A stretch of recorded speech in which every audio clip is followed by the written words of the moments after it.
বাংলা, স্বাধীন করো, স্বাধীন করো বাংলাদেশ, বাংলাদেশ, বীর বাঙালির অস্ত্র ধরো। বাংলাদেশ স্বাধীন করো।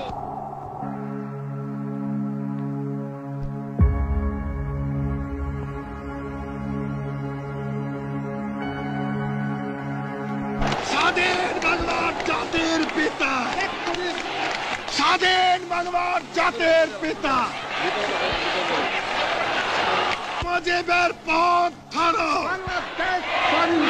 মুজিব ভাই এসে গেছেন, তাকে আপনারা স্লোগান দিয়ে অভিবাদন দেন। শেখ মুজিবের পথ ধরো, বাংলাদেশ স্বাধীন করো, মুজিব ভাইয়ের পথ ধরো, বাংলাদেশ স্বাধীন করো, পাশের মাঠে তৈরি করো, বাংলাদেশ স্বাধীন করো, বীর বাঙালি অস্ত্র ধরো, বাংলাদেশ স্বাধীন করো। বীর আপনারা জোরে স্লোগান ধরেন, আমার দেশ তোমার দেশ, বাংলাদেশ, বাংলাদেশ, আমার দেশ তোমার দেশ, বাংলাদেশ, বাংলাদেশ, স্বাধীন করো, স্বাধীন করো, বাংলাদেশ স্বাধীন করো।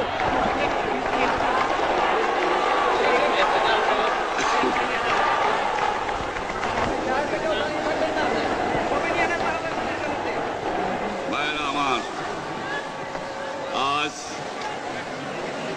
দুঃখ ভারাক্রান্ত মন নিয়ে আপনাদের সামনে হাজির হয়েছি। আপনারা সবই জানেন এবং বোঝেন আমরা আমাদের জীবন দিয়ে চেষ্টা করেছি,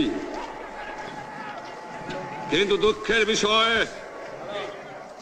আজ ঢাকা, চট্টগ্রাম, খুলনা, রাজশাহী, রংপুরে আমার ভাইয়ের রক্তে রাজপথ রঞ্জিত হয়েছে। আজ বাংলার মানুষ মুক্তি চায়, বাংলার মানুষ বাঁচতে চায়, বাংলার মানুষ তারা আজ তার অধিকার চায়। কিন্তু দুঃখের বিষয়, আজ দুঃখের সঙ্গে বলতে হয় 23 বছরের করুণ ইতিহাস, বাংলার অত্যাচারের, বাংলার মানুষের রক্তের ইতিহাস, 23 বছরের ইতিহাস, মুমূর্ষ নরনারীর আর্তনাদের ইতিহাস, বাংলার ইতিহাস, এদেশের মানুষের রক্ত দিয়ে রাজপথ রঞ্জিত করার ইতিহাস। 1952 সালে রক্ত দিয়েছি, 1954 সালে নির্বাচনে জয়লাভ করেও আমরা গদিতে বসতে পারি নাই। 1958 সালে আইয়ুব খান মার্শাল ল জারি করে 10 বছর পর্যন্ত আমাদের গোলাম করে রেখেছে। 1967 সালে 6 দফার আন্দোলনে 7ই জুনে আমার ছেলেদের গুলি করে হত্যা করা হয়েছে। 1969 আন্দোলনে আইয়ুব খানের পতন হওয়ার পরে যখন ইয়াহিয়া খান সাহেব সরকার নিলেন, তিনি বললেন দেশে শাসনতন্ত্র দেবেন, গণতন্ত্র দেবেন, আমরা মেনে নিলাম।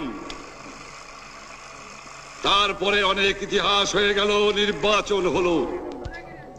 আপনারা জানেন দোষ কি আমাদের?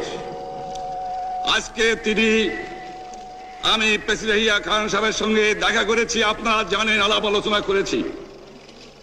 আমি শুধু বাংলার নয়, পাকিস্তানের মেজরিটি পার্টির নেতা হিসাবে তাকে অনুরোধ করলাম 15ই ফেব্রুয়ারি তারিখে আপনি জাতীয় পরিষদের অধিবেশন দেন।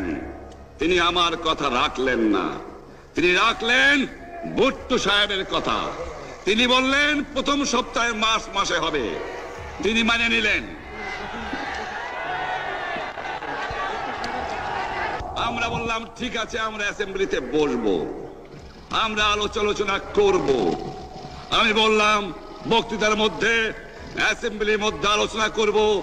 এমনকি আমি এ পর্যন্ত বললাম যদি কেউ ন্যায্য কথা বলে, আমরা সংখ্যায় বেশি হলেও একজন যদিও সে হয়, তার ন্যায্য কথা আমরা মেনে নেব।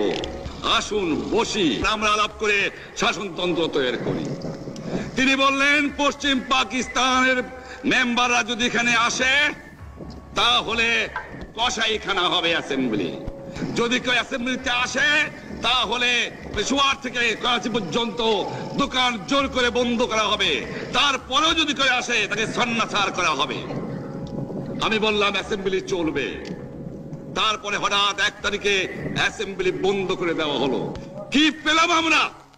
যে আমার পয়সা দিয়ে অস্ত্র কিনেছি বহিঃশত্রু আক্রমণ থেকে দেশকে রক্ষা করার জন্য, আজ সেই অস্ত্র ব্যবহার হচ্ছে আমার দেশের গরিব দুঃখী নিরস্ত্র মানুষের বিরুদ্ধে। তার বুকের উপরে হচ্ছে গুলি। আমরা পাকিস্তানের সংখ্যাগুরু, আমরা বাঙালিরা যখনই ক্ষমতায় যাওয়ার চেষ্টা করেছি, যখনই এদেশের মালিক হবার চেষ্টা করেছি, তখনই তারা আমাদের উপর ঝাঁপিয়ে পড়েছেন। তারা আমাদের ভাই। আমি বলেছি তাদের কাছে এই কথা যে আপনারা কেন আপনার ভাইয়ের বুকে গুলি মারবেন? আপনাদের রাখা হয়েছে যদি বহিঃশত্রু আক্রমণ করে তার থেকে দেশকে রক্ষা করার জন্য। তারপরে উনি বললেন যে আমার নামে বলেছেন, আমি নাকি বলে স্বীকার করেছি যে 10 তারিখে রাউন্ড টেবল কনফারেন্স হবে। আমি উনাকে একথা বলে দেবার চাই, আমি তাকে তা বলি নাই। টেলিফোনে আমার সঙ্গে তার কথা হয়।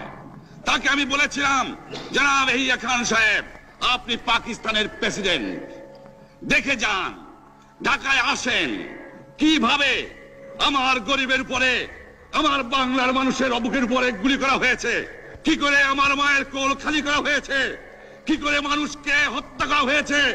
আপনি আসুন, দেখুন, বিচার করুন, তারপরে আপনি ঠিক করুন। আমি এই কথা বলেছিলাম।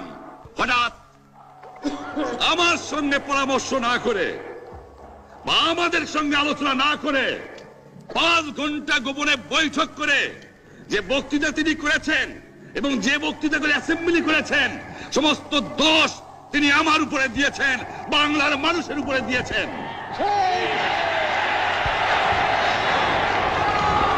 আমি পরিষ্কার মিটিংয়ে বলেছি যে এবারের সংগ্রাম আমার মুক্তির সংগ্রাম, এবারের সংগ্রাম স্বাধীনতার সংগ্রাম। আমার 25 তারিখে অ্যাসেম্বলি কল করেছে, রক্তের দাগ শুকায় নাই। আমি 10 তারিখে বলে দিয়েছি যে ওই শহীদের রক্তের উপর দিয়ে পাড়া দিয়ে আরটিসিতে মুজিবুর রহমান যোগদান করতে পারে না। অ্যাসেম্বলি কল করেছেন, আমার দাবি মানতে হবে। প্রথম, সামরিক আইন মার্শাল ল উইথড্র করতে হবে। সমস্ত সামরিক বাহিনীর লোকদের ব্যারাকে ফেরত দিতে হবে। যেভাবে হত্যা করা হয়েছে তার তদন্ত করতে হবে। আর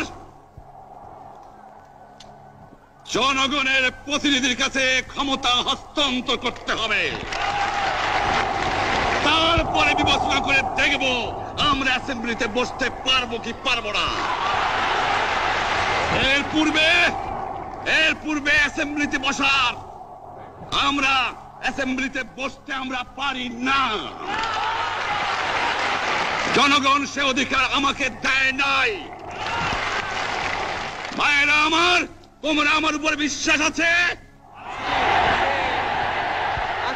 আমি প্রধানমন্ত্রিত্ব চাই না, আমরা দেশের মানুষের অধিকার চাই।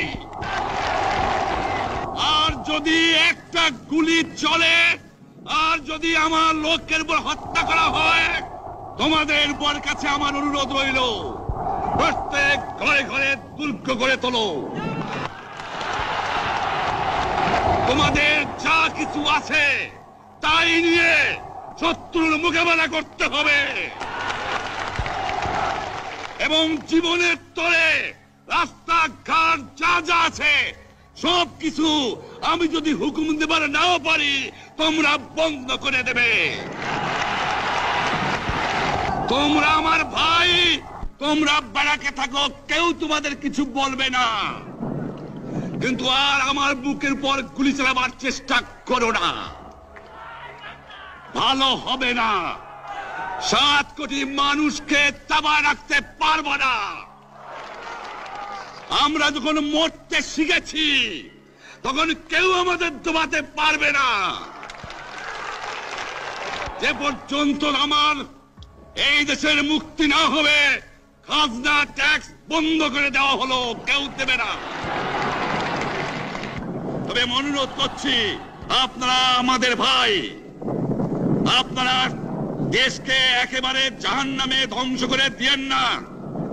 জীবনে আর কোনোদিন আপনাদের মুখ দেখা দেখি হবে না। যদিও আমরা শান্তিপূর্ণভাবে আমাদের ফয়সালা করতে পারি, তাহলে অন্তপক্ষে ভাই ভাই হিসেবে বাস করার সম্ভাবনা আছে। সেই জন্য আপনাদের অনুরোধ করছি, আমার এই দেশে আপনারা মিলিটারি শাসন চালাবার চেষ্টা আর করবেন না। দ্বিতীয় কথা, প্রত্যেক গ্রামে, প্রত্যেক মহল্লায়, প্রত্যেক ইউনিয়নে, প্রত্যেক সাব ডিভিশনে আওয়ামী লীগের নেতৃত্বে সংগ্রাম পরিষদ গড়ে তোলো এবং তোমাদের যা কিছু আছে তাই নিয়ে প্রস্তুত থাকো।